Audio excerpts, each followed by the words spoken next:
പ്രിയപ്പെട്ട സഹോദരി സഹോദരന്മാരെ, ഞങ്ങൾ നിങ്ങൾക്കായി ഒരു സദ്വാർത്തയുമായിട്ടാണ് വന്നിട്ടുള്ളത്. 2025 ജനുവരി 1 മുതൽ 365 തലക്കെട്ടുകൾ ഉൾപ്പെടുത്തിക്കൊണ്ടുള്ള വർഷം മുഴുവൻ പ്രാർത്ഥിച്ച് ധ്യാനിക്കാനുള്ള വചനങ്ങൾ ഞങ്ങൾ പങ്കുവയ്ക്കുന്നു. എല്ലാ ദിവസവും ഞങ്ങൾ ഒരു തലക്കെട്ടും അതുമായി ബന്ധപ്പെട്ട വചനങ്ങളും അയച്ചു തരുന്നതായിരിക്കും.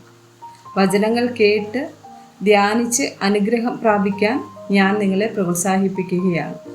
ദയവായി സബ്സ്ക്രൈബ് ചെയ്യുകയും നിങ്ങളുടെ കൂട്ടുകാരുമായി പങ്കുവയ്ക്കുകയും ചെയ്യുക. നന്ദി.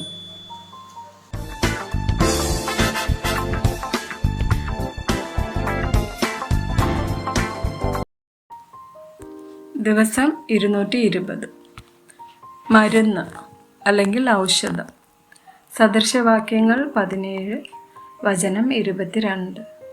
സന്തുഷ്ട ഹൃദയം നല്ലൊരു ഔഷധമാകുന്നു, തകർന്ന മനസ്സോ അസ്ഥികളെ ഉണക്കുന്നു. യെശയ്യാവ് 38, വചനം 21. എന്നാൽ അവന് സൗഖ്യം വരേണ്ടതിന് അത്തിപ്പഴക്കട്ട കൊണ്ടുവന്ന് പരുവന്മേൽ പുരട്ടുവാൻ യെശയ്യാവ് പറഞ്ഞിരുന്നു. എസേക്കിയേൽ 47, വചനം 12. നദീതീരത്ത് ഇക്കരെയും അക്കരെയും തിന്മാൻ തക്ക ഫലമുള്ള സകലവിധ വൃക്ഷങ്ങളും വളരും. അവയുടെ ഇല വാടുകയില്ല, ഫലം ഇല്ലാതെ പോവുകയുമില്ല.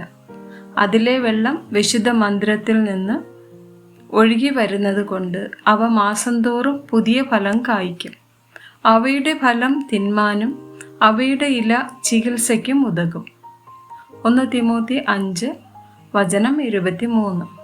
മേലാൽ വെള്ളം മാത്രം കുടിക്കാതെ നിന്റെ അജീർണതയും കൂടെയുള്ള ക്ഷീണതയും നിമിത്തം അല്പം വീഞ്ഞും സേവിച്ചു കൊള്ളുക. യിരെമ്യാവ് 8, വചനം 22. ഗിലെയാദിൽ സുഗന്ധ തൈലം ഇല്ലയോ? അവിടെ വൈദ്യനില്ലയോ? എൻ്റെ ജനത്തിൻ പുത്രിക്ക് രോഗശമനം വരാതെ ഇരിക്കുന്നതെന്ത്? സദൃശവാക്യങ്ങൾ 3, 7, 8 വചനങ്ങൾ. നിനക്ക് തന്നെ നീ ജ്ഞാനിയായി തോന്നരുത്. യഹോവയെ ഭയപ്പെട്ട് ദോഷം വിട്ട് മാറുക.